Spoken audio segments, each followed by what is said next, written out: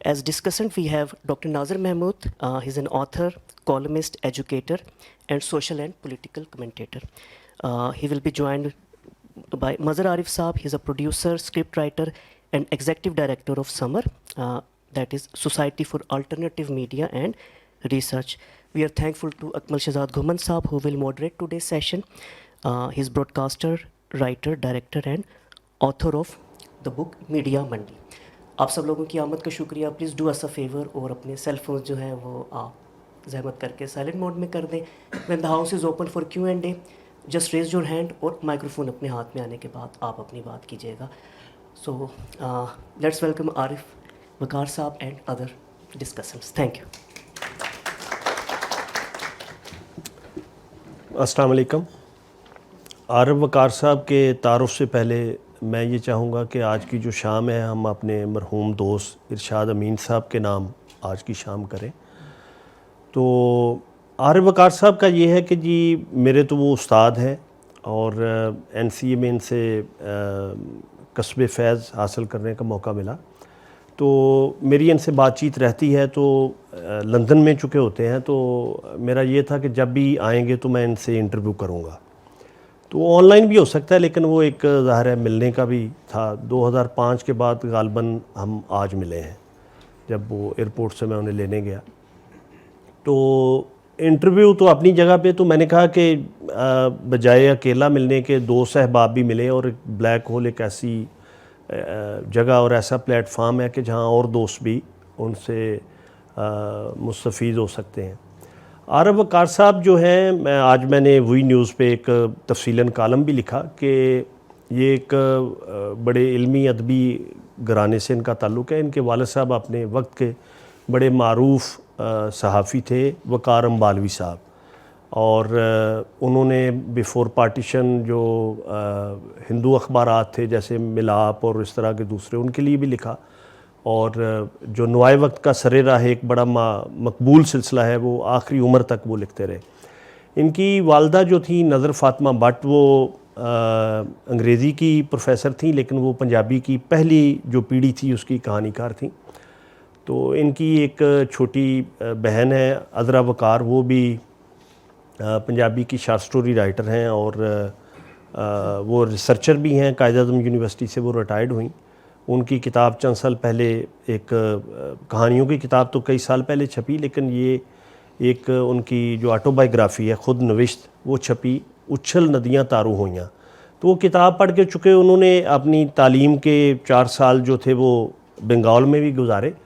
تو وہ کتاب پڑھ کے اس سے یہ بھی سیکھا کہ بھئی مادری زبانوں سے محبت کرنا کیوں ضروری ہے اور ان کی بڑھوتری کے لیے کام کرنا کیوں ضروری ہے. تو آج کی نشست کے لیے میں عارف وقار صاحب کا بہت شکریہ ادا کرتا ہوں. یہ 1971 میں ریڈیو پاکستان لاہور میں پروڈیوسر ہوئے اور کوئٹہ میں ان کی پہلی تعیناتی تھی. اس کے بعد 1973 میں یہ PTV کا حصہ بن گئے اور یہ PTV کے پہلے پروڈیوسر تھے جنہوں نے رنگین نشریات کی ہالینڈ سے تربیت حاصل کی. اس کے بعد جو PTV کی آخری سیریل تھی, آخری ڈرامہ تھا بلیک اینڈ وائٹ جس میں توقیر ناصر کو انہوں نے دریافت کیا, اس کا نام تھا پرواز. اور انہوں نے جو الف نون معروف ایک ڈرامہ تھا کمال احمد رضوی صاحب کا, اس کے کوئی 5-6 ایپیسوڈ انہوں نے بھی لکھے. اور ان کا بہت معروف ایک جو ڈرامہ تھا وہ دبئی چلو تھا, اپنے وقت کا بہت جو معروف وہ ڈرامہ تھا. تو تو اس کے بعد یہ وائس آف امریکہ میں 3 سال رہے اور اس کے بعد ایک لمبا عرصہ یہ بی بی سی کے ساتھ منسلک رہے. تو آج یہ روایتی ایک فقرہ نہیں ہے کہ خوش قسمتی ہے, تو واقعی یہ خوش قسمتی ہے کہ وہ آج ہمارے درمیان موجود ہیں. میرے ساتھ جو دوسرے پینلسٹ ہیں, میرے دائیں طرف جناب مظہر عارف صاحب ہیں, ایک معروف دانشور ہیں اور سوچنے سمجھنے والا دماغ ہے, اسلام آباد کے حلقوں میں بڑی اچھی طرح معروف ہے. ڈاکٹر ناظر محمود صاحب بہت اچھے وفادار انسان اور بہت عمدہ لکھاری اور ایک محبت کرنے والے انسان. تو آپ سب دوستوں کا بھی بہت شکریہ کہ آپ تشریف لائے, جو آن لائن دیکھ رہے ہیں ان کا بھی شکریہ. تو عارف صاحب, میں نے تو یہ سوچا تھا کہ ایسے ہی ایک یہاں مکالمہ اور گفتگو اور گپ شپ رہے گی, لیکن یہ نیر آفاق نے ایک ہمارے لیے یہ بنا دیا کہ western media's impact on developing societies, کہ جو مغربی میڈیا ہے اس کے ترقی پذیر جو ممالک ہیں ان کے میڈیا پہ کیا اثرات ہیں. تو ہن تسی آپ صاحب لا لو کہ تسی کی گل بات کرنی ہے. جیسا کہ آپ نے میرے تعارف میں بتایا کہ میرے کام کی ابتدا تو پاکستانی میڈیا میں ہوئی تھی, جس کے بعد میں وائس آف امریکہ میں چلا گیا, تو چند برس وہاں گزارے. اور میری اپنی ذاتی خواہش ہمیشہ سے یہ تھی کہ میں بی بی سی کے لیے کام کر سکوں, کیونکہ نوجوانی کے زمانے سے, طالب علمی کے زمانے سے بی بی سی کی اردو سروس میں بڑی باقاعدگی سے سنتا تھا اور بہت اس سے استفادہ کیا ہر دور میں. تو یہ میرے لیے بڑا ایک آدرش تھا, ایک آئیڈیل تھا میرے لیے کہ میں بی بی سی لندن میں کام کروں. تو جب میں نے جن دنوں میں نے اپلائی کیا وہاں کے لیے, تو وہاں پہ کوئی پوسٹ خالی نہیں تھی. تو میں پھر وائس آف امریکہ میں چلا گیا, کیونکہ وہاں سے مجھے بلاوا آ گیا تھا کہ جگہ ہے. تو میں نے کہا جب تک مجھے وہاں سے بی بی سی میں جب تک جگہ نہیں ہے تو میں کچھ غیر ملکی نشریاتی ادارے کا تجربہ تو حاصل کر لوں. تو اس کے لیے میں وائس آف امریکہ میں نے جوائن کر لیا, لیکن نہ تو مجھے امریکہ پسند آیا نہ وائس آف امریکہ پسند آیا, کیونکہ وہ ہمارے حساب سے, یا کم از کم میری طبیعت کے حساب سے, بڑی ناموافق جگہ تھی, وہ ملک بھی اور وہ ادارہ بھی. تو جیسے کیسے وہاں پہ میں نے کانٹریکٹ اپنا پورا کیا اور 3 سال کے بعد میں واپس آ گیا. اور اس کے بعد پھر امریکہ جب میں گیا, جی یہ 1980 کی بات جی, یعنی 1980 میں میں نے جوائن کیا اور 84 میں واپس آ گیا. تو بہرحال اس کے بعد پھر وائس آف امریکہ یعنی بی بی سی سے جب کال آئی تو ظاہر ہے میں ہنستا کھیلتا اچھلتا کودتا وہاں پہنچ گیا. اور پھر وہ 6 سال کا کانٹریکٹ تھا وہ پورا کیا. اس کے بعد انہوں نے مجھے کانٹریکٹ پہ, پہلے تو ریگولر سروس تھی, اس کے بعد میں کانٹریکٹ پہ کام کرتا رہا, اور اب سے 3 سال پہلے تک میں بی بی سی سے باقاعدہ وابستہ تھا. تو یہ پھر یہ کرونا کا جب چکر شروع ہوا تو اس وقت میں نے وہاں سے چھوڑ دیا تھا. تو یہ تو مطلب مختصر میری ذاتی ہسٹری ہے. اب آپ کا کوئی پرٹیکولر سوال ہے, یعنی آپ اس کو کہیں کوئی رخ دینا چاہتے ہیں بحث کو؟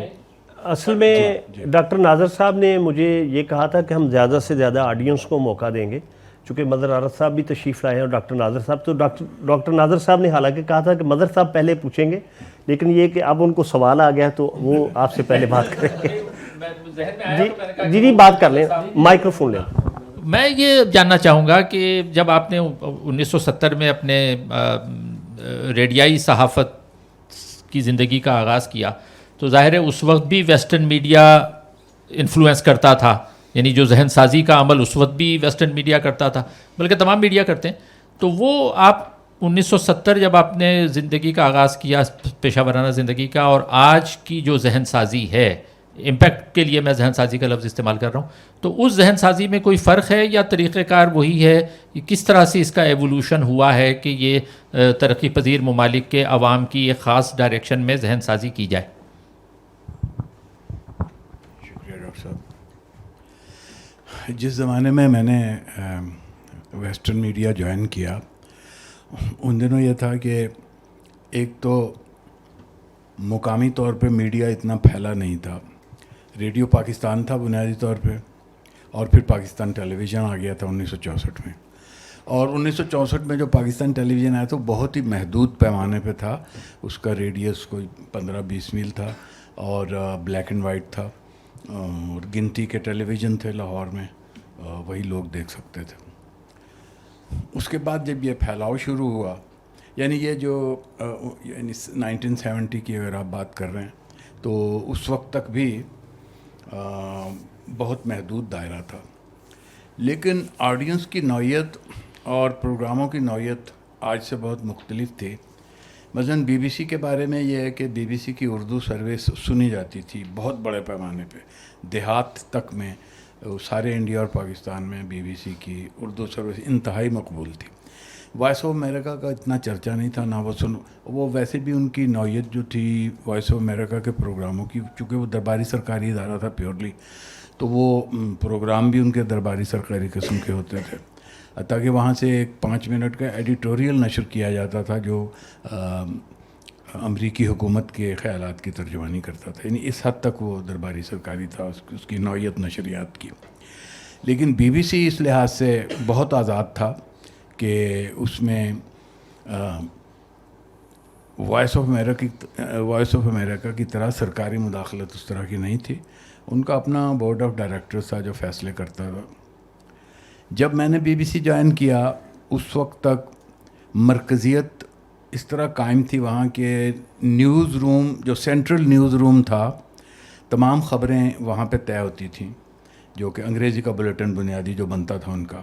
اس کے بعد 42 زبانوں میں وہی بلیٹن جو انگریزی کے لیے تیار ہوتا تھا 42 زبانوں میں بھیجا جاتا تھا, جہاں جرنلسٹ کا کام صرف اس کا ترجمہ کرنا ہوتا تھا, اس میں کوئی اضافہ نہیں کر سکتے تھے وہ. لہٰذا اردو بھی اسی طرح تھا, انہی 42 زبانوں میں ایک اردو بھی تھی. تو ہمیں بھی وہ انگریزی کا بلیٹن ملتا تھا جو سینٹرل نیوز روم سے آتا تھا. ہم کو لفظ بلفظ ترجمہ کر کے اور جاری کر دیتے تھے. اس کا اندازہ لگائیے کہ جب بے نظیر بھٹو واپس آئی ہیں تو یہاں اتنی بڑی خبر تھی کہ پاک و ہند کی سب سے بڑی خبر تھی, لیکن بی بی سی میں وہ تیسری لیڈ تھی. اس سے آپ اندازہ کر سکتے ہیں کہ ان کا جو رویہ تھا یا ان کی جو اپروچ تھی وہ تھی کہ جو انٹرنیشنل لیول پہ خبروں کی جو اہمیت اور جو ترتیب ہے اہمیت کے لحاظ سے, وہی ہر لینگویج میں وہی ترتیب ہوگی. یہ 95 کے بعد یہ وہاں تبدیلی آئی بی بی سی میں کہ جب یہ سوچا گیا کہ جو لوکل اہمیت کی خبریں ہیں ان کو اجازت دی جائے کہ ہر زبان اپنے طور پہ بلیٹن میں ترتیب دے سکے. اس میں بھی شروع میں صرف اتنی آزادی تھی کہ پہلی 3 سرخیاں جو ہیں وہ سینٹرل نیوز روم بنائے گا, نیچے کی 4تھی 5ویں 6ٹھی سرخی ہر لینگویج سروس اپنی مرضی سے بنا سکتی ہے. یہ اس وقت کے حساب سے بہت بڑی آزادی تھی. کہاں تو ہمیں لفظ بلفظ ان کو فالو کرنا پڑتا تھا, اور کہاں یہ کہ ہمیں اجازت مل گئی کہ ہم 4تھی سرخی 5ویں سرخی خود بنا سکتے. اس کے بعد پھر مزید تبدیلی یہ آئی, اچھا جتنے تبصرے ہوتے تھے خبروں پہ وہ بھی تمام انگریزی میں لکھے جاتے تھے پہلے, اور وہ بھی سینٹرل نیوز روم سے جاری ہوتے تھے تمام زبانوں کے لیے, اور 42 زبانوں میں اسی کے ترجمے کیے جاتے. تو یہ بھی لیٹ 90s میں یہ روایت ہوئی کہ ہم اپنے رپورٹر کی رپورٹ لے سکتے ہیں. یعنی جو مرکزی دفتر نے جو میٹیریل بھیجا ہے وہ تو ہمارے پاس ہے ہی, لیکن ہم اپنے رپورٹر کی اپنے ایریے کے حساب سے, اپنے ایریے میں اگر کوئی اہم خبر ہے تو اس کے لیے ہم خود بھی رپورٹ جاری کر سکتے. یہ بھی ایک بہت بڑا سٹیپ تھا آزادی کی طرف. اس طرح ہوتے ہوتے اب کیا اس وقت کیا صورتحال بن گئی, یعنی اب سے مراد ہے چند سال پہلے تک جب میں وہاں کام کر رہا تھا تو اس وقت صورتحال بالکل برعکس ہو گئی. ایک تو وقت تھا کہ تمام پرائیورٹیز جو تھیں وہ نیوز روم میں طے ہوتی تھیں اور تمام لینگویج سروسز اسے فالو کرتے تھے. لہٰذا اردو سروس اور ہندی سروس میں سے ایک ہی خبر جاتی تھی, خبروں کی ترتیب ایک ہی ہوتی تھی اردو سروس میں اور ہندی سروس میں, کیونکہ سینٹر سے بن کے آتا تھا سب کچھ. اس کے بالکل برعکس یہ ہوا کہ اردو کی سروس آپ BBC کی اردو سروس سنیے، اس کی خبریں سنیے، اور BBC کی ہندی سروس سنیے، تو آپ کو بالکل ایسا لگے گا کہ جیسے آپ آل انڈیا ریڈیو اور ریڈیو پاکستان کی خبریں سن رہے ہیں، کیونکہ وہ بالکل ہی لوکل ہو گیا معاملہ. اور اردو سروس والوں نے پاکستان انٹرسٹ کی جو خبریں تھیں ان کو پرائرٹی دینی شروع کر دی، اور حتیٰ کہ اس میں کچھ اینٹی انڈیا مواد بھی آنا شروع ہو گیا. اور ہندی سروس والوں نے بالکل جو انڈیا میں جو لائن چل رہی تھی اسی کو فالو کرنا شروع کر دیا. تو یہ ایک ایسا انقلاب تھا خبروں کی دنیا میں جو ہم نے اپنی سروس کے دوران دیکھا. اور کچھ سر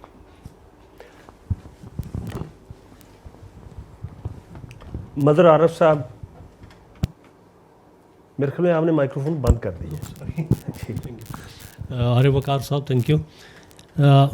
مارک ٹلی سے تو آپ کی ملاقات نہیں ہوئی ہوگی جب BBC میں تھے؟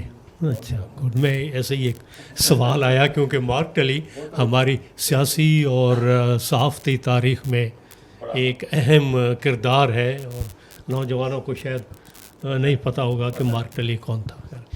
اچھا، آپ یہاں PTV میں تھے تو آپ نیوز سیکشن میں تھے. میں پروگرامز میں تھا. ہاں، تو کیا فرق آپ کو نظر آیا PTV میں کام کرتے ہوئے اور BBC میں کام کرتے ہوئے؟ Micro phone.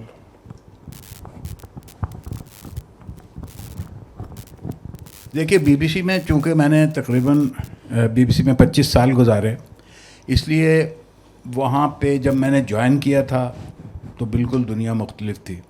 جیسا کہ میں نے بتایا، تمام خبریں اور تمام ان کی ترتیب جو ہے وہ مرکزی نیوز روم سے بن کے آتی تھی. اس لیے انتظامی طور پہ تو زیادہ فرق نہیں تھا اس وقت ہمارے طریقہ کار میں اور BBC کے طریقہ کار میں. البتہ یہ ہے کہ ظاہر خبروں کی نوعیت مختلف تھی، کیونکہ یہاں پہ ہر خبر جو ہے وہ اس نقطہ نظر سے بنتی ہے کہ اب کون سی پارٹی اقتدار میں اور وہ کیا چاہتی ہے، تو اس کی مرضی کے خلاف تو کچھ ہو نہیں سکتا. وہاں جا کے یہ دیکھا کہ لیبر پارٹی اقتدار میں ہے یا کنزرویٹیوز ہیں، اس سے کوئی فرق نہیں پڑتا. BBC وہی خبریں دے گا، اسی ترتیب میں دے گا جس میں وہ وہاں کے جرنلسٹ فیصلہ کریں گے. تو سب سے بڑا فرق تو یہ دیکھا کہ BBC میں خبروں کا نظام جو تھا وہ پروفیشنل ہاتھوں میں تھا، جرنلسٹوں کے ہاتھوں میں تھا، جبکہ یہاں پہ سرکاری افسروں کے ہاتھوں میں تھا. اور ایک فون پہ بہت بڑی خبر روک دی جاتی تھی، ایک فون پہ کوئی غیر اہم خبر جو ہے وہ شامل کر لی جاتی تھی. تو یہ بہت بڑا فرق تھا جو جاتے ہی ہمیں فیل ہوا تھا. اس سے ایک ضمنی سوال، آپ نے جیسے کنٹرول، ایک طرح سے کنٹرول کی بات کی ہے BBC میں بھی اور وائس آف امریکہ میں بھی. آپ نے انہیں جرنلسٹ کہا، لیکن جرنلسٹ بھی کہیں سے آلریڈی پروگرام تو تھے نا کہ کس طرح کی کیا خبر دینی ہے.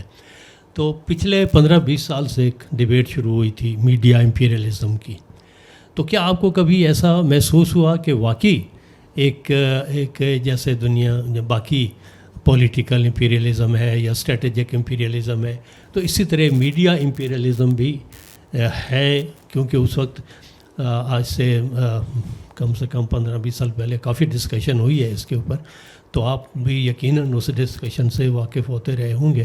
تو آپ کو محسوس ہوا کہ واقعی ایک امپیریلسٹ اپروچ جو ہے وہ ہے ویسٹرن میڈیا میں؟ اب جب میں ویسٹرن میڈیا کی بات کرتا ہوں تو وہ لارجلی US میڈیا اور برٹش میڈیا کی بات ہے، باقی تو کوئی نہیں ہے. تو کیا آپ کو ایسا محسوس ہوا؟ دیکھیے، پہلی بات تو یہ ہے کہ امریکی میڈیا میں اور برطانوی میڈیا میں زمین آسمان کا فرق ہے.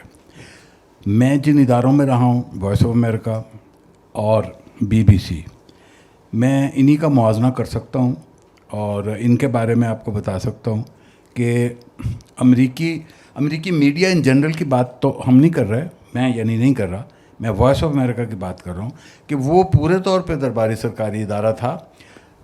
پچھلے چند برسوں میں وہاں بھی نسبتاً کچھ آزادی ملی ہے، لیکن ابھی بھی وہ BBC کے معیار کی آزادی ان کی نہیں ہوئی. BBC میں بہت حد تک، یعنی جتنا بھی ہم تصور کر سکتے ہیں کہ ایک جرنلسٹ کو آزادی مل سکتی ہے، مطلب میں آپ کو بتاؤں 25 سال میں ایک دفعہ بھی ایسا نہیں ہوا کہ کسی خبر پہ میری پیشی ہوئی ہو کہ یہ خبر آپ نے کیوں، جو ہم اوریجنیٹ کرتے تھے خبریں، یعنی جو ہم ان کے مرکزی نیوز روم سے خبر نہیں لیتے تھے، اپنی خبر اپنے رپورٹر کی خبر دیتے تھے اردو سروس سے، وہ ظاہر ہے سب کچھ ٹرانسلیٹ ہو کے جاتا تھا چیک ہونے کے لیے اوپر، لیکن کبھی 25 سال میں کبھی کسی نے کسی چیز پہ کوئی اعتراض نہیں کیا، کبھی کسی انٹرویو پہ کسی نے کوئی اعتراض نہیں کیا۔ جب میں وائس آف امریکہ میں تھا تو وہاں فیض احمد فیض آئے کینیڈا میں ملنے اپنے رشتہ داروں سے، تو ہمیں پتہ چلا کہ وہ کینیڈا میں آئے ہوئے ہیں، تو وہاں انڈو پاک کلچرل سوسائٹی تھی ہماری ایک، ہم نے ان کو ٹکٹ بھیجا کہ آپ ہمارے یہاں بھی آئیں۔ تو جب وہ وہاں آئے تو میں اس وقت وائس آف امریکہ میں تھا، میں نے کہا یہ بہت اچھا موقع ہے کہ ان کا انٹرویو نشر کیا جائے یہاں سے۔ تو وہاں پہ ہر انٹرویو نشر کرنے سے پہلے اجازت لینی پڑتی تھی ریٹن، اس کا بتانا پڑتا تھا آدمی کون ہے، کیا ہے، اس کی کیا بیک گراؤنڈ ہے، اور ہم اس سے کس طرح کے سوالات کرنا چاہتے۔ تو وہ ہم نے ایک درخواست بنا کے اپنے افسر اعلیٰ کو دے دی، تو اس نے پڑھی تو اسے بہت غصہ آیا اور اس نے پیشی کر دی ہم سب کی۔ اس نے کہا یہ شخص جس کا آپ نے مجھے ڈیٹا بھیجا ہے، اس کا امریکن ویزا کینسل ہو سکتا ہے اس ڈیٹا کی بنیاد، آپ اس کو وائس آف امریکہ پہ لانا چاہتے ہیں؟ یہ رویہ تھا وہاں۔ اس کے برعکس برطانیہ میں وہ جب بھی آتے تھے ہم ان کا انٹرویو کرتے تھے بغیر پوچھے، کسی افسر سے بغیر اجازت لیے، ہم اردو سروس میں بلا لیتے تو بات چیت کرتے تھے، شاعری بھی سنتے تھے۔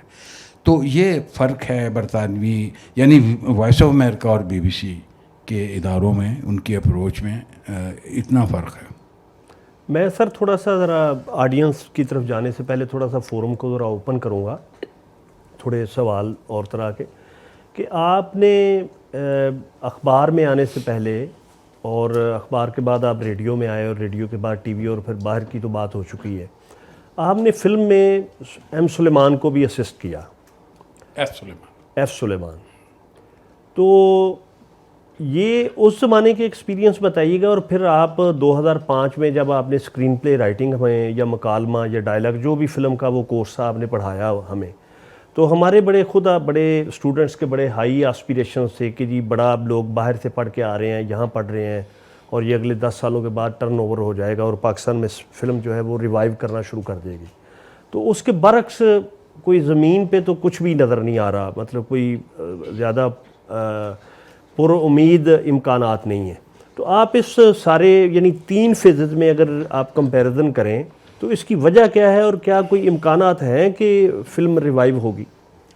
دیکھیے 1974 میں جب ہم جوان تھے اور پیپلز پارٹی کی نئی حکومت آئی تھی اور بھٹو صاحب کا بہت شہرہ تھا اور زندگی کے ہر شعبے میں تبدیلیاں آ رہی تھیں، اس وقت ہم نے بہت امیدیں وابستہ کر لی تھیں کہ اب فلم کی دنیا بھی بدل جائے گی اور یہاں ایسی فلمیں بننے لگیں گی جیسی بننی چاہیے، یا جن کی ہم توقع کرتے رہے ہیں یا جن کی ہم خواہش کرتے رہے ہیں۔ لیکن چیز یہ ہے کہ اگر آپ نے فلم انڈسٹری کو مکمل طور پہ ایک انڈسٹری اور ایک بزنس قرار دے دیا ہے تو پھر وہ اسی اصول پہ چلے گی کہ جو بکتا ہے ہم وہ بنائیں گے اور جو لوگ چاہتے ہیں ہم وہی ان کو دیں گے۔ لوگوں کا مزاج بدلنا کاروباری اداروں کا کام نہیں ہوتا، نہ وہ کبھی کرتے ہیں۔ یہ ایک مشن ہے جس کے لیے آپ کو کام کرنا پڑتا ہے، سرکاری سطح پہ کام کرنا پڑتا ہے۔ دیکھیے سری لنکا میں 1960s میں حکومت نے فیصلہ کیا کہ ہمیں عوام کا مزاج بدلنا ہے۔ دیکھیے اصل چیز تو مزاج بدلنا ہوتا نا، اور اصل کام بھی یہی ہے اور اچیومنٹ بھی یہی ہے کہ آپ ان کا معیار بدلیں، دیکھنے والوں کا معیار بدلیں، اور وہ اس طرح تقریر کرنے سے یا محض باتیں کرنے سے نہیں بدل سکتے، اس کے لیے عملاً کچھ کرنا پڑتا ہے۔ تو سری لنکا نے عملاً یہ کیا کہ یہ جو ٹریش فلمیں تھیں ہالی ووڈ کی، یہ بین کر دیں، سب اس کی امپورٹ ہی بند کر دی، اور انہوں نے ایسٹ یورپ سے فلمیں منگانی شروع کی جو ہمارے حساب سے آرٹ موویز تھیں، لیکن وہ اعلیٰ معیار کی فلمیں تھیں۔ اس کا نتیجہ یہ ہوا کہ 5 سال کے اندر دیکھنے والوں کا مزاج بدل گیا اور لوکل وہاں پہ ڈیمانڈ آنے لگی کہ ہمیں بھی اچھی فلمیں بنانی چاہیے. اور اگر سری لنکا کی آپ فلمی ہسٹری پڑھیں تو آپ کو پتہ چلے گا کہ اس بین نے جو ٹریش فلموں کے اوپر بین لگایا گیا تھا اس نے کایا پلٹ کے رکھ دی, دیکھنے والوں کی بھی دکھانے والوں کی بھی. تو اس مثال کو سامنے رکھتے ہوئے یہاں نیفڈیک بنی ہوئی تھی, آپ کو پتہ ہوگا, نیشنل فلم ڈیولپمنٹ کارپوریشن. نیفڈیک نے بھی یہ فیصلہ کیا کہ جو ٹریش ہے یہ امپورٹ کرنا بند کیا جائے, باہر سے فلمیں منگائی جائیں اچھی, اور عوام کا ذوق بہتر کیا جائے. اس سلسلے میں انہوں نے ایک فلم کلب بھی بنایا جو لاہور میں اس کی نمائش ہوتی تھی ٹاؤن ہال میں. ایسا تھا کہ ایک انٹرنیشنل چین چلتی تھی فلموں کی, وہ ایک ملک سے دوسرے تیسرے چوتھے ملک میں وہی فلمیں گھومتی تھیں اور وہ پھر واپس لندن پہنچ جاتی تھی. تو اس چین میں پاکستان کو بھی شامل کر لیا گیا. چنانچہ وہ کراچی فلمیں آتی تھی, کراچی سے لاہور آتی تھی, لاہور میں چلتی تھی, اور وہ 10-15 چیدہ فلمیں ہوتی تھیں اس سال کی, اور وہ کمرشل فلمیں نہیں ہوتی. اس کا نتیجہ یہ ہوا کہ مثلا میری نسل کے لوگوں نے پہلی دفعہ ایسٹ یورپ کی فلمیں دیکھی, ہم نے پہلی دفعہ سری لنکا کی فلمیں دیکھی. تو ہمیں تو وہ سوائے یہاں کے پنجابی اردو فلموں کے ہمارا ایکسپوجر ہی نہیں تھا, یا ہالی ووڈ کی فلمیں تھیں. تو ہمیں پتہ چلا کہ بھئی پولینڈ میں بھی فلمیں بن رہی, چیکوسلواکیہ میں بھی فلمیں بن رہی, اور کمال کی فلمیں بن رہی. تو وہ ایک ایکسپوجر ہوا ہمارے اوپر. اچھا, وہ سلسلہ رہا جب تک بھٹو کی حکومت رہی اور بھٹو کی پالیسی رہی. وہ جب حکومت بدلی تو وہ سارا تلپٹ ہو گیا, نیفڈیک بھی بیٹھ گئی, وہ فلم کلب بھی بند ہو گیا, اور وہ سارا سلسلہ جو نوجوانوں کو ایسٹ یورپ کی فلمیں دکھا کے جو ایک نیا پرسپیکٹیو دیا جا رہا تھا کہ فلمیں اس طرح بھی بن سکتی ہیں, وہ سارا سلسلہ ہی ختم ہو گیا. تو جب تک اس طرح کی کوئی شعوری کوشش نہیں کی جائے گی ایجوکیٹ کرنے کی لوگوں کو اور لوگوں کا معیار بلند کرنے کی, اس وقت تک جنرل سٹینڈرڈ جو ہے ویور کا وہ اونچا نہیں ہوگا. اور جب تک ویور کا سٹینڈرڈ اونچا نہیں ہوگا نا, فلم ساز جو مرضی بناتا رہے, جب تک دیکھنے والا نہیں ہے تو دیکھنے والے کا آڈینس کی ٹریننگ کی ضرورت ہے, اور اچھے آڈینس تیار کرنے کی ضرورت ہے. لوگ ہمیشہ زور دیتے ہیں جی اچھی فلم بنائیے, ٹھیک ہے اچھی فلم بن جائے گی, اچھی فلم کو دیکھنے والے اچھے آڈینس بھی ہونے چاہیے, یہ بہت ضروری ہے. شکریہ. اچھا سر, ایک یہ ذرا بات بتائیے گا کہ آپ نے اپنے بچپن میں گھر میں بھی ایک علمی ادبی ماحول دیکھا, اور آپ نے لاہور بھی جس طرح کے آپ نے پورے عروج پہ دیکھا, بلکہ آپ بتایا کرتے ہیں کہ منٹو کو بھی آپ نے ایک دفعہ دیکھا. اس وقت گو کہ آپ کو پتہ نہیں تھا کہ یہ منٹو ہے.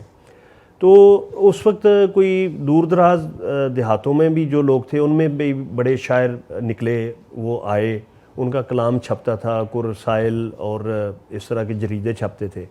تو اب پوری دنیا میں یہ ہے کہ جو ماڈرن دنیا ہے وہاں تو کتاب بہت چھپتی ہے اور پڑھی جاتی ہے, یہاں بھی کچھ نہ کچھ پڑھی جاتی ہے اور چھپتی ہے. تو اگر آپ دونوں دنیاؤں کا موازنہ کریں تو یہاں کوئی امکان آپ کو لگتا ہے کہ یہاں کوئی ایجوکیشن کا اس سے کوئی فرق پڑے گا, پڑھنے کی طرف لوگ آئیں گے, لکھنے کی طرف آئیں گے؟ جی, اشفاق صاحب ایک واقعہ سنا کرتے تھے چین کا کہ انہوں نے ماؤ زے تونگ سے گفتگو کے لیے ٹائم مانگا, تو بڑی مشکل سے انہیں 5 منٹ کا ٹائم ملا. تو وہ جب گئے اور گفتگو شروع ہوئی تو وہ کافی آدھا پونا گھنٹہ انٹرویو چل گیا. تو اس میں ماؤ زے تونگ نے ایک سوال اشفاق صاحب سے کیا کہ تم جو ڈرامہ لکھتے ہو وہ کتنے لوگ دیکھتے ہیں؟ تو اشفاق صاحب کہتے ہیں کہ میں نے ذرا بڑھا چڑھا کے بتایا, میں نے کہا جی کوئی 5-10 لاکھ لوگ دیکھتے ہیں. تو انہوں نے کہا کہ وہ 10 کروڑ کی آبادی میں سے تمہارا پلے صرف 10 لاکھ لوگ دیکھتے ہیں. تو انہوں نے اس پہ بھی مجھے شرمندہ کیا. بنیادی بات یہ ایجوکیشن کی, اگر لوگ ایجوکیٹڈ ہوں گے جتنے زیادہ, اب ہمارے دیکھیے نا کہ کتنے 2.5 کروڑ بچے یا 3 کروڑ بچے جو ہیں وہ جی باہر ہیں, اسکولوں سے باہر ہیں. تو یہ تو انتہائی تشویشناک صورتحال ہے. اور جو پڑھ رہے ہیں ان کا بھی آپ اسکولوں میں جا کے معیار دیکھیے کیا ہے تعلیم کا, اور پڑھانے والوں کا معیار دیکھیے کیا ہے. یعنی BA کرنے کے بعد ایک شخص کو جب کہیں نوکری نہیں ملتی تو وہ کہیں ٹیچر لگ جاتا ہے پرائیویٹ اسکول میں جا کے. یہ ٹیچنگ کا سٹینڈرڈ یہ ہے, تو وہ پڑھنے والوں کا سٹینڈرڈ کیا ہوگا؟ تو بنیادی چیز تو تعلیم ہے, جب ایجوکیشن کا سٹینڈرڈ بہتر ہوگا تو سوچنے سمجھنے کی صلاحیتیں بھی بہتر ہوں گی, اور پھر ڈیمانڈ کریں گے لوگ خود اچھے معیاری چیزوں کو دیکھنے کی, اور پھر جب ڈیمانڈ ہوگی تو پھر معیاری چیزیں بھی بننی شروع ہو جائیں گی. جس زمانے کی میں بات کر رہا ہوں تو اس وقت بھی جو ایجوکیشن کا ریٹ تھا وہ تو کوئی زیادہ نہیں تھا, پھر بھی لکھنے پڑھنے والے جو لوگ تھے وہ سوسائٹی میں بہتر نظر کے سے دیکھے جاتے تھے, وہ ایک قسم کے سیلیبریٹی تھے لکھنے والے. تو اور اس کی وجہ یہ تھی کہ دیکھیے میڈیا جو وہ اتنا ایکسپینڈ نہیں ہوا تھا اس وقت. ٹیلی ویژن کا ایک چینل تھا پی T we, black and white جب چلتا تھا, اور ساری دنیا وہی دیکھتی تھی, اور اس میں آپ جو دکھاتے تھے لوگ اسی کو دیکھتے تھے. اب اس کے دونوں پہلو ہیں, ایک تو یہ کہ آپ کچھ بھی دکھا دیں لوگ اسے دیکھنے پہ مجبور ہیں. دوسری بات یہ تھی کہ چونکہ اس وقت کمرشل کنسیڈریشن نہیں تھی کہ یہ چیز بکے گی یا نہیں, یہ چلے گی یا نہیں, اس کے ساتھ اشتہار آئیں گے یا نہیں. اشتہار تو آتے تھے بہرحال, کیونکہ اور کوئی ذریعہ نہیں تھا. پی ٹی وی جو تھا وہ واحد چینل تھا, تو اشتہار اسی کو دینے تھے نا لوگوں نے. لہٰذا بہت سے تجرباتی کھیل جو بلیک اینڈ وائٹ زمانے میں ہو گئے, اس کے بعد آج ہم ان کا تصور بھی نہیں کر سکتے. مثلاً مجھے یاد آ رہا ہے, اب آپ عنوان سمجھ کے, عنوان سن کے آپ حیران ہوں گے, ایک کھیل ہم نے کیا تھا, اس کا عنوان یعنی ڈرامے کا نام تھا وجود مساوی منفی ایک کا جذر. Can you imagine? وہ 3 فلاسفرز کی کہانی تھی. 3 فلسفی ہیں بڈھے, اور مطلب بنیادی طور پہ وہ سیٹائر تھی ایک. لیکن آج کل آپ اس طرح کے کسی موضوع کے بارے میں سوچ بھی نہیں سکتے, کیونکہ پہلا سوال یہ ہے کہ یہ کتنے اشتہار کھینچے گا پلے, اور اگر اشتہار نہیں کھینچتا تو انہیں کوئی انٹرسٹ نہیں ہے اس میں. تو جب فلی ایک چیز کمرشلائز ہو جاتی تو کنسیڈریشن اور ساری جو توجہ ہے وہ اس بات پہ چلی جاتی کہ اس سے کتنا کمایا جا سکتا ہے. تو جب بنیادی سوال یہ ہو جائے کہ اس سے کمائی کتنی ہوگی, تو پھر معیار کا تو کوئی خیال نہیں رکھتا, نہ رکھا جا سکتا. اچھا عارف صاحب یہ بتائیے گا کہ آپ نے جس زمانے میں پی ٹی وی چھوڑا, آپ ایک جو پروڈیوسر کی یا ڈائریکٹر کی پیک ہوتی ہے کہ دبئی چلو آپ کا چل چکا تھا, عابد علی کو آپ نے انٹروڈیوس کروایا, توقیر ناصر کو کروایا, اور کئی آرٹسٹوں کو کروایا ہوگا, خالد بٹ. جی جی. تو اس کے بعد اتنا ایک پیک رہا 80s میں, گو کہ مارشاء اللہ کا زمانہ تھا, لیکن یہ کہ جو پی ٹی وی کا ڈرامہ تھا وہ بہت عروج تک گیا. تو آپ اس زمانے میں چھوڑ کے کیوں چلے گئے؟ ایک تو جی بنیادی اصول تو یہ ہے کہ پیک کے اوپر ہی چھوڑنا چاہیے. اس کے بعد جب گراوٹ شروع ہوئی تو پھر چھوڑنے کا کیا فائدہ. یہ تو خیر ایک جنرل رول ہے. بات یہ تھی کہ اس وقت نا ضیاء الحق کا زمانہ تھا, سینسرشپ بہت بڑھ گئی تھی. میں ایک کھیل کر رہا تھا, اس کی چھٹی قسط جا رہی تھی میرے کھیل کی. تو انہی دنوں کسی دعوت میں اسلام آباد میں کوئی تقریب تھی, اس میں صدر صاحب نے کہا کہ ضیاء الحق نے بالکل ازراہ تفنن ایسی مذاق میں ایک لائٹ موڈ میں انہوں نے بات کی کہ بھائی آپ کا تو ہیرو جو ہوتا ہے وہ ٹی وی کے جی ایم بیٹھے ہوئے تھے, وہاں ایم ڈی بیٹھے ہوئے تھے, مینیجنگ ڈائریکٹر. تو انہوں نے کہا کہ بھائی آپ کا تو ہیرو جب بیڈ روم میں بھی جاتا تو اس نے سوٹ پہنا ہوتا. اس طرح کا مذاق کیا انہوں نے. اس کا ٹرانسلیٹ انہوں نے یہ کیا ٹی وی اسٹیشن واپس آ کے کہ صدر صاحب کہہ رہے ہیں کہ آپ سوٹ پہننے بند کیجئے,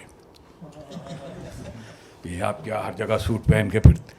وہ جب ایم ڈی سے جی ایم کو اور جی ایم سے پی ایم پروگرام مینیجر تک پہنچی بات, تو ہم تک جب آئی پروگرام مینیجر کے ذریعے, تو اس کی شکل یہ ہو گئی تھی کہ او سوٹ سے پابندی لگ گئی, ان کوئی بندہ سوٹ نہیں پا سکتا. ہم بڑے حیران گئے یہ کیا ہو گیا. لہٰذا اگلے دن ہی نا انہوں نے سب ڈراموں میں سے جتنے لوگوں نے سوٹ پہنے ہوئے تھے سب خالی ان کو کرتے پاجامے اور ہاں, اور پھر کہا کہ اے اتلا بٹن بھی بند ہونا چاہیے. اچھا وہ سارے کارٹون بنے ہوئے یہاں تک بٹن بند کیے. تو میں نے کہا یار یہ ہم اچھا میرے پلے میں جو میں کر رہا تھا اس میں سمینہ پیرزادہ اور عثمان پیرزادہ لیڈ کر رہے تھے. انہوں نے جب یہ سنا انہیں بھی بڑا غصہ چڑھا. وہ بھی سوشلی اویئر لوگ تھے. تو انہوں نے مجھ سے مشورہ کیا, کہنے لگے یار یہ اس طرح تو ہم پلے نہیں کرتے. اب وہ ایک ایڈورٹائزنگ ایجنسی کا مینیجر ہے عثمان پیرزادہ, اور اس کی بیوی بھی وہاں کام کرتی پلے میں. تو ان کا یار ایڈورٹائزنگ ایجنسی کا مینیجر ہے اور وہ کرتا شلوار پہن کے آئے گا اور اوپر کا بٹن بند کر کے, یہ کیسے ہو سکتا ہے؟ میں نے کہا نہیں ہو سکتا. چنانچہ ہم نے انکار کر دیا, بغاوت کر دی. ہم نے کہا یہ ہم یہ پلے نہیں کر سکتے. تو 7ویں قسط کے بعد وہ پلے رک گیا, اور اس کی جو 6 قسطیں ہیں وہ لائبریری آف کانگریس میں موجود ہیں. پلے کا کیا نام تھا؟ میرا خیال ہے ایک سے ایک, غالباً مجھے اچھی طرح یاد نہیں کہ ایک سے ایک. عثمان پیرزادہ اور سمینا پیرزادہ نے شادی اس پلے کے بعد کی؟ نہیں, شادی شدہ تھے پہلے سے, بچہ بھی تھا ان کا جی. بلکہ ان کا وہ بچی تھی چھوٹی, وہ بھی پلے میں شامل تھی. بالکل صحیح. میری طرف سے یہ سوال, اس کے بعد میں پینلسٹ سے گزارش کروں گا اگر ان کا کوئی سوال ہوا, نہیں تو پھر ہم آڈینس کی طرف جائیں گے. جی یہ ذرا بتائیے گا کہ ہمارے ہاں آج سے کوئی 10 سال پہلے تو یہ تھا کہ بالکل ہی جو انڈین چینل سے یا ان کی طرف پہ یہاں پرائیویٹ ڈرامے بننا شروع ہوئے ٹی وی کے لیے. اب یہ ہے کہ ہماری جو ڈرامہ انڈسٹری ہے وہ بڑی حد تک اپنے پاؤں پہ کھڑی ہے. تو آپ اپنے دور کا اور اس آج کے زمانے کا اگر موازنہ کریں تو آپ اس کو کس نظر سے دیکھتے ہیں؟ اور تیسری بات یہ کہ جو آج سوشل میڈیا کا امپیکٹ ہے, جس میں ٹک ٹاک پہ ایک مختصر ویڈیو یا ریل یا شارٹس یوٹیوب پہ, تو جو نئے یہ چیلنجز آئے ہیں اس میں اس سارے سنیریو کو آپ کس طرح بیان فرمائیں گے؟ یہ ایسا ہے کہ یہ جو سوشل میڈیا کے ذریعے خاص طور پہ جو لوگوں کو, نوجوانوں کو موقع ملا اپنا ٹیلنٹ دکھانے کا, یہ ہمارے وقت میں موجود نہیں تھا. لہذا جب تک آپ ٹیلی ویژن کے اسٹیشن میں پہنچ کے اور ٹیلی ویژن کے اسٹوڈیو میں داخل ہو کے کوئی پرفارمنس نہیں کرتے, اس وقت تک آپ منظر عام پہ نہیں آ سکتے تھے. تو آج کے دور میں یہ ممکن ہو گیا کہ آپ اپنے فون کے ذریعے اپنا ایکسپوجر کر سکتے ہیں, آپ اپنے آپ کو دکھا سکتے ہیں. اور اس میں یہ ہے کہ ظاہر ہے اچھا برا ہر معیار کا کام جو ہے وہ اسکرین پہ آ جائے گا, تو اس میں سے چنا جا سکتا ہے. اچھا کام جو ہے وہ بہتر طور پہ آگے بڑھ جائے گا, جو برا کام ہے وہ اس کی چھانٹی ہو جائے گی. تو میں سمجھتا ہوں یہ ایک بہت اچھی ڈیولپمنٹ ہے کہ اب ہر شخص کے پاس یہ موقع موجود ہے. اگر وہ ٹیلنٹڈ ہے تو وہ اپنے ٹیلنٹ کا اظہار کر سکتا ہے. اس طرح کا اظہار کی پہلے گنجائش نہیں تھی. اچھا, یہ تو ہو گیا سوشل میڈیا کے امپیکٹ کے حوالے سے. اگر وہ پی ٹی وی یا ٹی وی کا اس زمانے کا اور آج کے جو ٹی وی پروڈکشنز ہیں ان کا معیار اسکرپٹ کے حوالے سے, پروڈکشن کے اعتبار سے یا میکنگ کے اعتبار سے یا پریزنٹیشن کے اعتبار سے, اس کو ذرا تھوڑا سا نریٹ کیجیے گا. سر اس میں وہی ہوا ہے جو دنیا میں ہمیشہ ہوتا رہا کاروبار کے سلسلے میں, کہ جب کوئی چیز ایکسپینڈ ہوتی ہے اور بڑے پیمانے پہ بننی شروع ہو جاتی ہے تو کبھی بھی اس کا معیار وہ نہیں رہتا جو شروع میں رہتا ہے, کیونکہ ڈیمانڈ بڑھتی ہے اور پھر بلک پروڈکشن ہوتی ہے, اور بلک پروڈکشن میں کبھی بھی وہ معیار قائم نہیں رہ سکتا.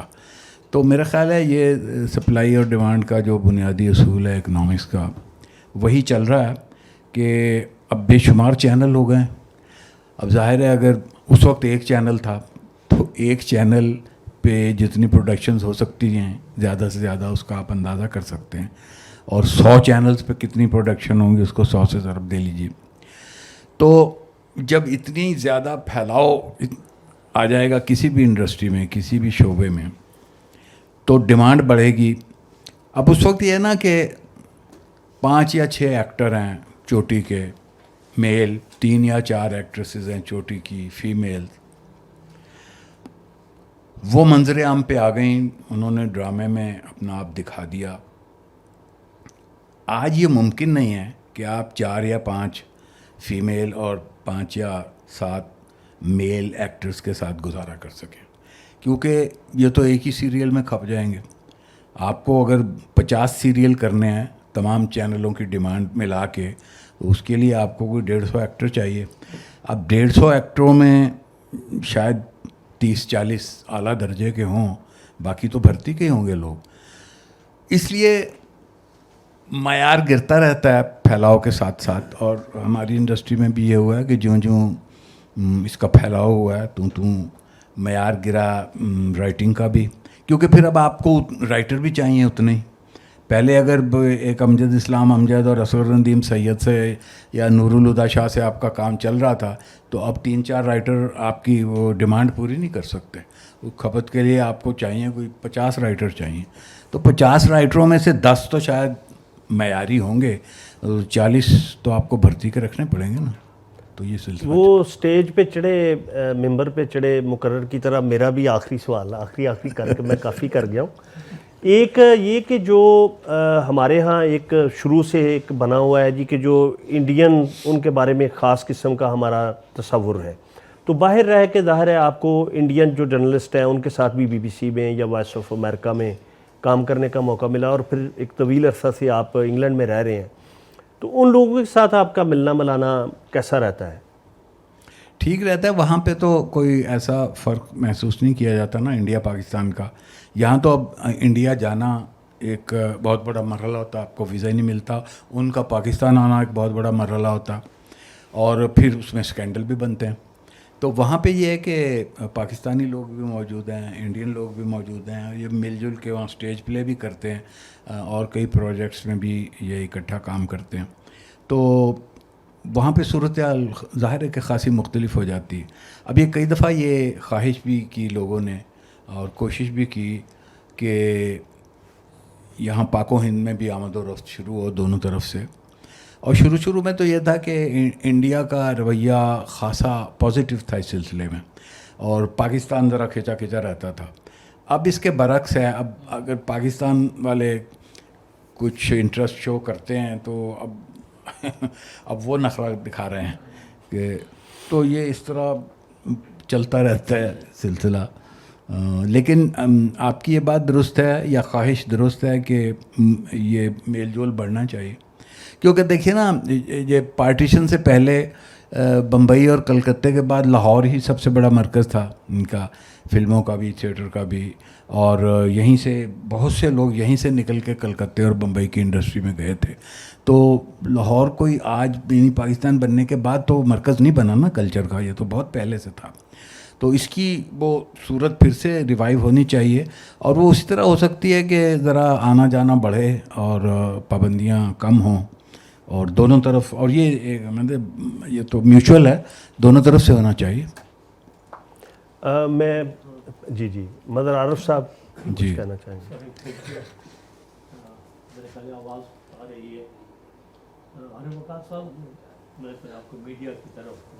مائک سر آن کر لیجیے.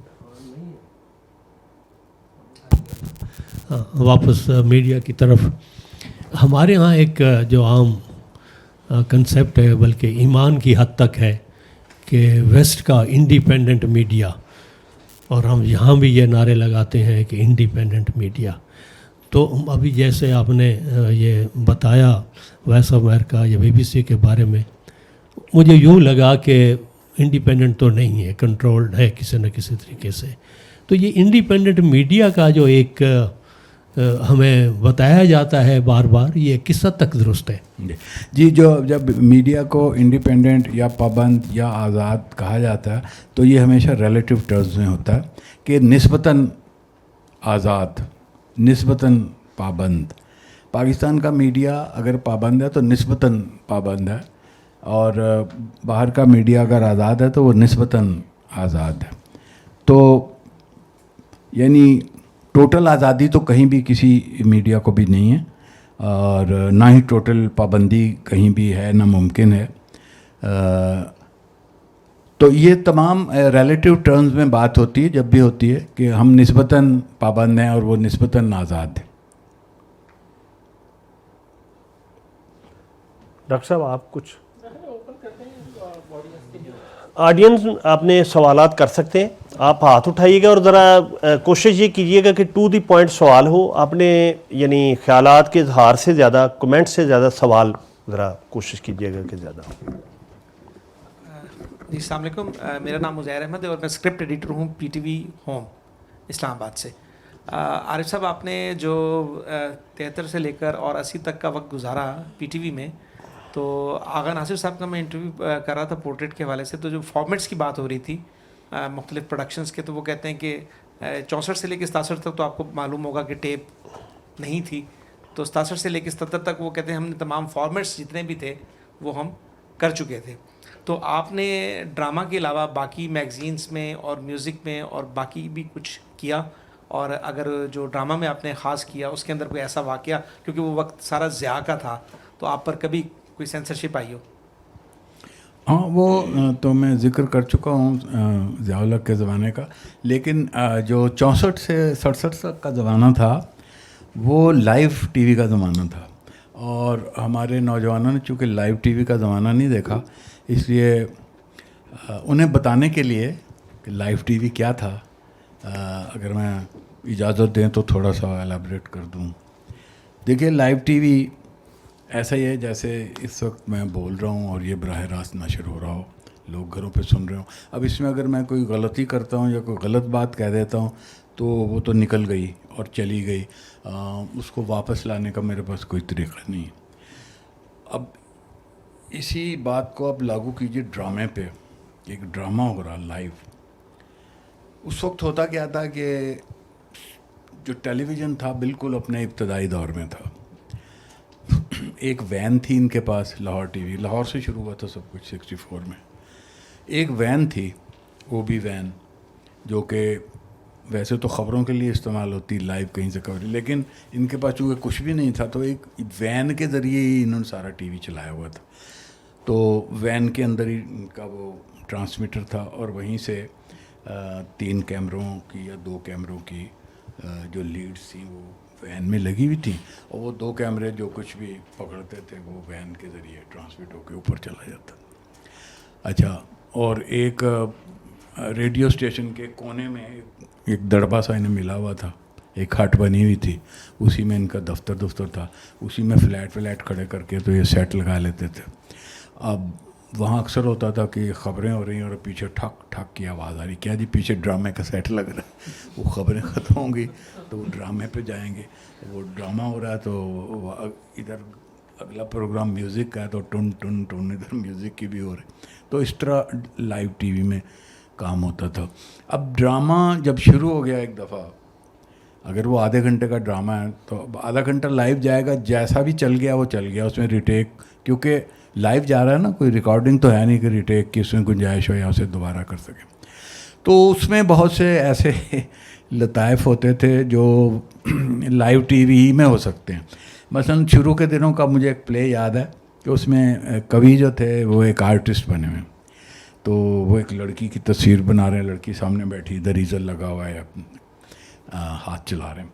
تو اس میں اب ظاہر ہے کہ کوی تو آرٹسٹ نہیں ہے, تو ان کو شو کرنا تھا کہ آرٹسٹ. تو اس کا طریقہ یہ تھا کہ وہ لڑکی کا ایک آؤٹ لائن سی اسکیچ, پھر ایک دوسرا ایک سیکنڈ تصویر تھی جس میں کوئی آدھی تصویر لڑکی کی بن چکی ہے, اور ایک تیسری تصویر تھی جس میں لڑکی کا چہرہ پورا اسکیچ ہو چکا ہے. تو اس میں ٹرک یہ تھا کہ ایزل پہ وہ تینوں کاغذ لگا دیے جائیں گے, اور کبھی اس طرح اس پہ اپنا برش چلائیں گے, اور جب کیمرہ کٹ کر کے لڑکی پہ جائے گا تو اتنے میں وہ کاغذ اتار کے رکھ دیں گے نیچے, اور وہ جو دوسرا کاغذ ہے جو سیکنڈ فیز ہے اس کے اوپر اپنا وہ قلم چلانا شروع کر دیں گے, مقلم. اور اسی طرح پھر وہ جب کیمرہ کٹ کر کے لڑکی پہ جائے گا تو ادھر سے ان کو موقع مل جائے گا کہ یہ وہ کاغذ اتار کے رکھ دیں, اور ایزل پہ جو تیسری فائنل تصویر ہے اس کو ریٹچنگ شروع کر. وہ ریہرسل میں تو سب کچھ ٹھیک ہو گیا, جب آن ایئر گیا تو عین اس وقت جب وہ اتار رہے ہوتے تھے تو کیمرہ ان پہ چلا جاتا تھا. اور دونوں دفعہ اسی طرح ہوا کہ پہلے وہ کاغذ اتار کے رکھ رہے ہیں اور کیمرہ دکھا رہے. وہ سارا بھانڈا پھوٹ گیا کہ کس طرح ان کو مصور ثابت کیا جا رہا ہے. تو میں نے جو بطور ایکٹر پہلا پلے کیا تھا لائیو ٹی وی کے زمانے میں چھوٹے موٹے رول شروع میں نے ایکٹر کے طور پہ کیا تھا. تو ایسے ہی چھوٹا موٹا کوئی رول مل جاتا تھا, کوئی چپڑاسی کا, کوئی بہرے کا, کوئی. تو قاسمی صاحب احمد ندیم قاسمی کا پلے تھا گھر سے گھر تک. تو اس میں وہ اس کی تھیم یہ تھی کہ وہ رشتہ دیکھنے کے لیے جا رہے ہیں, جی ہاں غریب لوگ ہیں, لیکن دونوں طرف انہوں نے شو یہ کیا ہوا کہ ہم بڑی چیز ہیں. تو یہ اپنا کسی کی مانگے کی کار لے کے اور بن ٹھن کے وہاں جاتے ہیں ان کے محلے میں. تو انہوں نے بھی آگے وہ کسی کا ٹی وی مانگا ہوا, کسی سے برتن مانگے ہوئے ہیں, تو ان کا بھانڈا پھوٹتا ہے آخر میں. تو وہ پھر لگتا ہے گھر سے گھر, یعنی ایک گھر سے دوسرے گھر تک, یعنی ایک ہی طرح کے لوگ اپنی طرح کے لوگوں میں آ گئے. تو اس میں جو جس گھر میں وہ جاتے ہیں وہاں پہ ایک ملازم ہے جو چائے سرو کر رہا. تو کیمرہ ریہرسل ہوئی تو وہ میں چائے رکھ کے آ گیا, تو میں نے ٹی وی میں دیکھا کہ دور سے کتنی سی چیز آئی ہے اور وہ چلی گئی بیگ, کوئی رجسٹر نہیں ہوا. اب میں کوئی 10 لوگوں کو بتا کے آیا ہوا تھا کہ بھائی میں آج آ رہا ہوں شام کو. تو وہ کیمرہ ریہرسل میں وہ میری مایوس شکل دیکھ, تو کبھی اس میں ہیرو تھے, تو کبھی کو کچھ رحم آیا. اس نے کہا یار یہ بچہ آیا اتنی دور سے لڑکا اور یہ تو بڑا مایوس ہوگا. تو جب پلے آن ایئر جا رہا تھا نا, تو اس نے کیا کہ جب میں چائے رکھ کے جانے لگتا ہوں تو کہا اے بات سنو. تو میں نے کہا جی. تو میں نے جی کیا نا, تو جو سامنے والا کیمرہ تھا وہ انسٹنکٹلی اس نے میرا کلوز اپ بنا لیا. تو کبھی نے دیکھا کہ کلوز اپ کچھ نہیں, جاؤ جاؤ.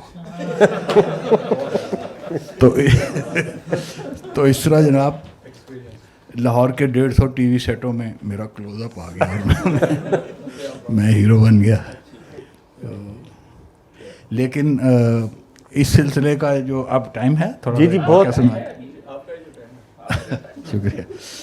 تو پھر یہ ہوا کہ اب اگر ایسا تھا, یعنی میں نے چھوٹے چھوٹے رول ادا کرنے شروع کیے, تو پھر میں آگے کیوں نہیں, میں نے ترقی کیوں نہیں کی بطور ایکٹر. تو میں نے ایک آرٹیکل تو لکھا تھا نیوز آن سنڈے میں, why I am not an actor, تو وہ میں آپ کو یہاں زبانی بتا دیتا ہوں. ہوا یہ کہ اسی طرح کا ایک چھوٹا سا رول میں کر رہا تھا. وہ پریزن کا چوکیدار ہے جیل کا, وہ جیل کے آگے نا پہرا دے رہا, جاگتے رہو بھائی جاگتے رہو, بس یہ ایک ڈائلاگ تھا. اچھا یہ ڈائلاگ بھی ایڈ کیا گیا تھا, کیوں؟ خاموش آدمی, خاموش ایکٹر کو ملتے تھے 80 روپے, اور اگر کوئی ٹاکی ہے تو اس کو 150 روپے ملتا تھا. تو بعض اوقات ہم سفارش کر کے ایک آدھ ڈائلاگ ڈال دیتے تھے بیچ میں ایسے ہی کہ یار 150 روپیہ تو بنے. تو انہوں نے, تھا تو میرا خاموش رول کہ بس ایسے ہی وہ پہرا دے رہا ہے, لیکن انہوں نے جاگتے رہو بھائی اس طرح کا کوئی نا مجھے آواز بھی لگانے کے لیے دی, تو میرے 80 سے 150 ہو گئے. اب جب ریہرسل شروع ہوئی, چونکہ لائیو پروگرام ہوتا تھا نا, تو اس میں پہلے دن تو ریڈنگ ہوتی تھی بٹھا کے سب کو, دوسرے دن بھی ریڈنگ ہوتی تھی, تیسرے دن ریڈنگ ہوتی تھی, کوشش کرتے تھے بغیر اسکرپٹ کے, وہ تو پرومپٹ کرتے تھے. چوتھے دن الاؤڈ ہی نہیں تھا اسکرپٹ, چوتھے دن سب کو یاد ہونا چاہیے تھا, سارا جتنا بھی آپ کا رول ہے وہ سارا آپ کو یاد ہونا چاہیے. 5ویں دن پھر ڈمی سیٹ لگا کے سیٹ کے اوپر ریہرسل تھی مووز کے ساتھ, کہ آپ کو پتہ ہے 4 قدم ادھر چل کے آنا ہے, یہاں بات کرنی ہے, ادھر ڈمی کیمرے بھی رکھے ہوتے تھے, پھر یہاں آ کے بیٹھنا ہے, پھر یہاں سے اتنے قدم ادھر چلنا ہے.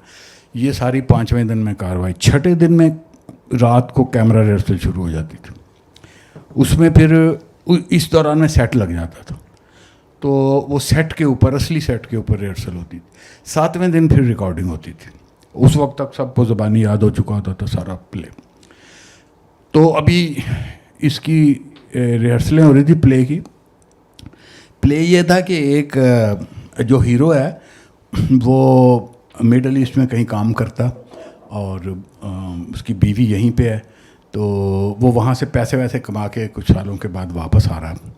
جب واپس وہ سرپرائز دیتا ہے اچانک آنے کی نا, تو جب وہ واپس آتا ہے تو گھر میں داخل ہونے لگتا ہے, تو اندر سے نا اس کی بیوی کی آواز آ رہی ہوتی کہ وہ کسی آدمی کو مخاطب کر کے کہہ رہی ہے کہ میں تمہارے بغیر زندہ نہیں رہ سکتی اور میں تم سے بہت محبت کرتی ہوں. یہ تو اس کو بڑا غصہ چڑھتا, یہ دروازہ توڑ کے اندر داخل ہوتا اور بیوی کا گلا گھونٹ دیتا, اس کو مار ڈالتا. بعد میں پتہ چلتا ہے کہ وہ اسی کی تصویر سے باتیں کر رہی تھی. اب وہ پلے ایسے شروع ہوتا ہے کہ وہ آدمی جو ہے نا وہ اس وقت جیل میں ہے, اور اس کو صبح پھانسی ہونے والی ہے. تو پھانسی سے 1 رات پہلے کا منظر ہے کہ وہ اپنے قیدی دوستوں کو اپنی یہ داستان سنا رہا ہے کہ میں اس طرح باہر گیا تھا کام کرنے, اور جب میں واپس آیا تو یہ ہوا وغیرہ وغیرہ.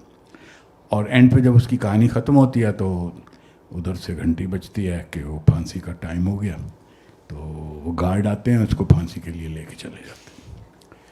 اور جب یہ چلا جاتا ہے پھانسی کے لیے تو اس کے بعد خالی کوریڈور کے اوپر ٹائٹل چلتے ہیں. یہ پلے کی آؤٹ لائن تھی. اب اسی طرح 5 دن جو روٹین تھی اس میں ریہرسلیں شروع ہو گئیں. تو مجھے خاص ڈیوٹی یہ دی گئی کہ میں اس کو ہیرو کو یاد کراؤں ڈائلاگ اس کے. تو میں بیٹھ کے اس کو یاد کراتا رہتا تھا. پانچ دن میں تقریباً یاد ہو گیا سارا اس کو. اور کوئی تلفظ کی اس کی تھوڑی پرابلم تھی, وہ ایسٹ پنجاب کا اس کا لہجہ تھا بندے کا, تو اس کو اردو تھوڑی سی ٹھیک ہونے والی تھی. وہ بہرحال کافی اس پہ محنت ہوئی. چھٹے دن جب کہ ریہرسل ہونی تھی تو وہ آیا تو بڑا پریشان, اور اس سے وہ بات نہیں ٹھیک طرح ہو رہی تھی, اور مجھے بہت بار بار پراؤمپٹ کرنا پڑ رہا تھا, تو لگتا تھا پریشان ہے. 7ویں دن ریکارڈنگ تھی, وہ بندہ آیا ہی نہیں. اب ہم بڑے پریشان. اب وہ یہ سیل فون کا زمانہ تو تھا نہیں کہ پتہ کریں کہاں ہے. لائل پور سے آتا تھا وہ روز شوفر ڈریون گاڑی میں. وہ بڑا ذمہ دار آدمی تھا, مطلب ذمہ دار کا بیٹا تھا کسی. اب وہ جب آیا نہیں تو پلے نہیں, جب پلے آن ایئر جانا تھا, اس کے بغیر ہیرو کے بغیر پلے کیسے جائے. تو ہمارے پروڈیوسر نے جا کے مینیجر سے کہا, جی ایم سے, کہ جی پلے نہیں جا سکتا, وہ ہمارا ہیرو ہی نہیں آیا. اس نے کہا جی پلے کیسے نہیں جا سکتا, اس کے تو اشتہار بک ہو چکے ہیں, تو یہ تو کینسل ہو ہی نہیں سکتا, ہر صورت میں پلے تو آن ایئر جائے گا. بڑے پریشان کہ کیسے کریں. اچھا میں چونکہ اس کو یاد کراتا تھا پلے, تو مجھے کچھ پونا پلے مجھے پلے یاد تھا تقریباً. تو آخری حربہ یہی انہوں نے استعمال کیا کہ یار اسے ہیرو بنا. وہ جناب میں بیٹھے بٹھائے ہیرو بن گیا.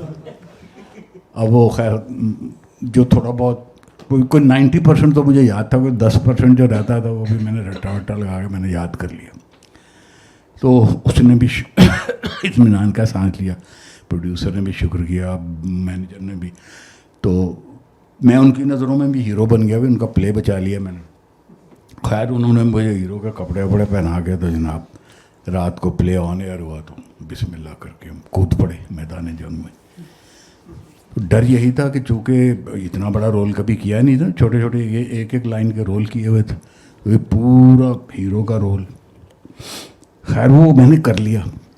وہ گھر کا سین ہو گیا, اندر کا ہو گیا, جیل کا. اینڈ پہ پہنچ گئے, آخری 5 منٹ رہ گئے. میں نے کہا یار اب تک میں نے 5 منٹ رہ گئے صرف, بس یہ خیریت سے گزر جائیں. وہ جی آخری 5 منٹ بھی خیریت سے گزر گئے.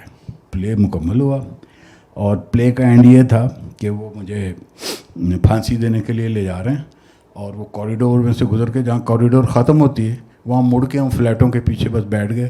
کوریڈور خالی ہو گیا. اس خالی کوریڈور پہ اب ٹائٹل چل رہے ہیں.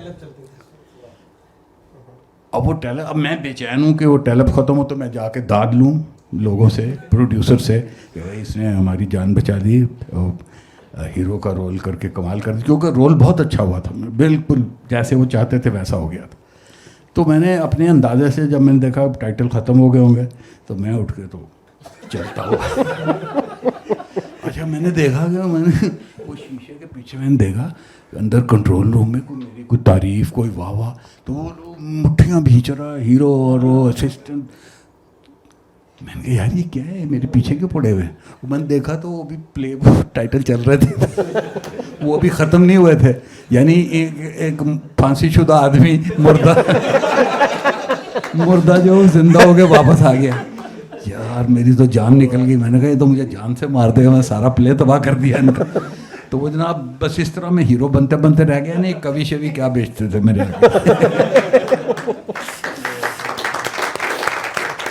بس وہاں سے میں نکل کے پھر بھاگا اس قیدی کپڑوں میں. اچھا سر, کوئی بی بی سی کا بھی اس طرح کا کوئی واقعہ, کوئی یادگار جو آپ کو بہت یاد آتا ہو؟ ہر جگہ تو اس طرح کے واقعات پیش نہیں آتے. کوئی اور سوال؟ جی سر ایک سوال ہے میرا, 2-3 چھوٹے سوالات ہیں وقار صاحب سے. ایک تو سر میری ریکویسٹ ہے کہ یہ جو ٹاپک ہے آج کا, western media impact on developing society, اس میں سے میرے خیال سے ابھی تشنگی باقی ہے. اگر اس پہ ذرا فوکس زیادہ ہو تو اچھی بات ہوگی, کیونکہ ہمیں کوئی ایسی مثالیں ابھی تک سامنے نہیں آئی کہ کیا امپیکٹ پڑا ہے ویسٹرن میڈیا کا ہماری سوسائٹی پہ. دوسرا عارف صاحب سے سوال یہ تھا کہ انہوں نے چونکہ کافی وقت گزارا ہے بی بی سی کی, انہوں نے مثال دی, تو سوال سر میرا یہ تھا کہ آپ نے اپنی باتوں میں کہا کہ وہاں پہ پہلے یہ پالیسی تھی, پھر یہ پالیسی ہوگی, پھر درمیان میں آپ نے کہا کہ جو پاکستانی امپلائیز تھے وہ پاکستانی لائن لیتے تھے, جو انڈینز تھے وہ انڈیا کی لائن لیتے تھے. تو یہ سر ہمارے ساتھ کیا ایک مسئلہ ہے کہ ایک انٹرنیشنل ادارہ ہے, اس کی اپنی پالیسی ہے, لیکن ہم اپنی اپنی لائن لیتے ہیں. اپنی لائن لینی ہو تو ریڈیو پاکستان بیٹھ جاؤ, آکاشوانی بیٹھ جاؤ. جب بی بی سی میں ہو تو بی بی سی کے رولز جو ہیں تو وہ فالو کرنے چاہیے. میرا اپنا یہ ایک خیال ہے سر, آپ کائنڈلی اس پہ ذرا گائیڈ کریں. اور ایک سوال سر, ایک چھوٹا سا, کہ آپ نے کہا کہ ویسٹرن میڈیا نسبتاً آزاد ہے, ہمارا میڈیا نسبتاً وہ پابند ہے سر. ان کی جو وہ نسبتاً آزادی ہے سر, وہ ہمارے جیسے پاکستان میں جو محکوم قومیں ہیں سر, جن کی خبریں جو ہیں نا سر, وہ 70 سال سے نہیں آتی مین سٹریم میڈیا پر, جس کی ہزاروں مثالیں ہیں. تو وہ نسبتاً آزادی ہمارے لیے بہت بڑی آزادی ہے. اور یہ جو پابندی ہے نا سر, جو ہماری خبریں نہیں آتی, بہت سی مثالیں میں دے سکتا ہوں سر, چونکہ ٹائم کی کمی ہے اور آپ سمجھ گئے ہوں گے میرا سوال.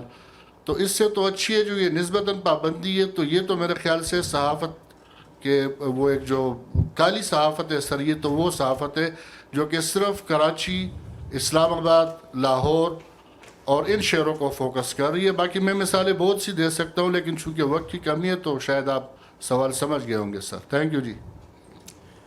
جی ہاں, ایسا ہے کہ کسی بھی معاشرے کی جو مجموعی ساخت ہوتی ہے وہی یہ چیزیں طے کرتی ہے کتنی پابندی اور کتنی آزادی آپ کو ملے گی.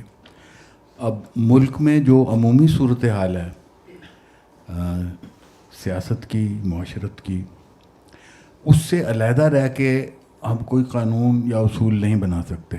ظاہر ہے میڈیا بھی جو ہے معاشرے کا حصہ ہے, تو معاشرے میں جو تقسیم ہے وہ آپ کو میڈیا میں بھی نظر آ جائے گی. معاشرے میں اگر کوئی بے انصافی ہے تو وہ آپ کو میڈیا میں بھی نظر آئے گی, اور معاشرے میں اگر کوئی زیادتی ہو رہی ہے تو وہ آپ کو میڈیا میں بھی نظر آئے گی. اس لیے میڈیا کو آئسولیٹ کر کے تو نہیں دیکھا جا سکتا معاشرے سے. جو معاشرے کی مجموعی صورتحال ہوگی وہی ریفلیکٹ کرے گی آپ کے میڈیا میں بھی.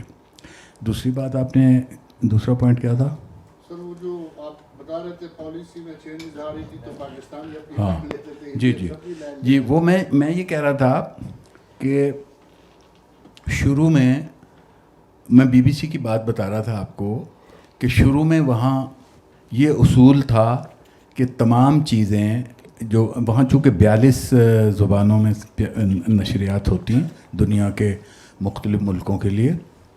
اب یہ شروع تو ہوا تھا یہ جرمنی سے, جو وار کے دنوں میں 39 میں جب شروع ہوا تھا کام, تو اس وقت آئیڈیا یہ تھا کہ جرمنی چونکہ اپنے پاؤں پھیلا رہا تھا سارے یورپ میں, تو اس کو کنٹرول کرنے کے لیے انہوں نے جرمنوں کے لیے بنیادی طور پہ فارن سروس اپنی شروع کی تھی کہ ان جرمنی کے عوام کو یہ بتایا جائے کہ ہٹلر ان کے ساتھ کیا کر رہا. اس کے بعد پھر یہ ایسٹ یورپ کے جتنے ملک کمیونسٹ ملک تھے ان میں چونکہ میڈیا اس طرح آزاد نہیں تھا سرمایہ دار ملکوں کی طرح, اس لیے انہوں نے ان تمام ایسٹ یورپ کے ملکوں میں بھی سروس شروع کر دی.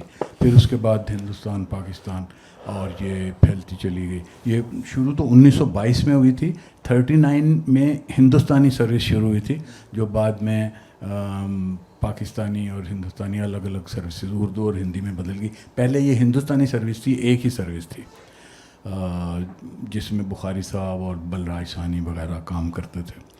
تو یہ کس سال پہلے کیا اردو ہندی میں؟ یہ 49 میں 49 آزادی کے بعد. جی. تو کیونکہ اس وقت پاکستان کی طرف سے ڈیمانڈ شروع ہو گئی تھی نا کہ ہم الگ ملک ہیں اور ہمارے لیے الگ سروس ہونی چاہیے, اردو کی الگ ہونی چاہیے, ہندی. تو وہ چونکہ لوگ تو وہی تھے, انہوں نے آدھے ادھر بھیج دیے آدھے ادھر, تو کافی عرصہ تو ایک دوسرے کا وہ مذاق بھی اڑاتے تھے کہ اچھا وہ تو کل تک تو تم ہندوستانی سروس میں تھے, اچھا اب تم اردو سروس ہو گئے ہو. تو 12 تو 39 میں یہ ہندوستانی سروس شروع ہوئی تھی, اور بخاری صاحب سب سے پہلے یہاں سے, جو ذوالفقار بخاری صاحب تھے, سب سے پہلے یہ گئے تھے وہاں یہ سروس شروع کرنے کے لیے. اس کے بعد بلراج ثانی اور دیگر لوگ یہاں سے گئے تھے. تو میں کہہ رہا تھا کہ بتا رہا تھا کہ شروع میں بی بی سی کی یہ پالیسی تھی کہ وہاں مرکزیت تھی, بہت سینٹرل کنٹرول تھا کہ تمام خبریں جو 42 زبانوں میں نشر ہوتی تھیں اس کا بلیٹن انگریزی میں تیار ہوتا تھا اور وہ بھیجا جاتا تھا 42 لینگویجز سروسز.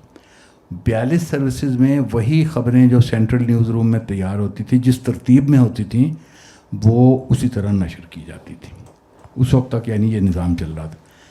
پھر جب اس میں تبدیلی آئی 1995 کے بعد تو اس میں انہوں نے یہ ڈیمانڈ سروسز نے کی کہ جو ہماری پرائرٹیز ہیں وہ الگ ہوتی ہیں بعض اوقات برطانیہ سے، تو ایک خبر جو برطانیہ کے لیے اہم ترین ہے شاید ہمارے ایریے کے لیے اہم ترین نہ ہو، وہ دوسرے تیسرے نمبر کی خبر ہو، اور ہماری کوئی مقامی خبر زیادہ اہمیت رکھتی ہو تو ہمیں اجازت دی جائے کہ ہم پرائرٹائز کر سکیں اپنے حالات کے مطابق۔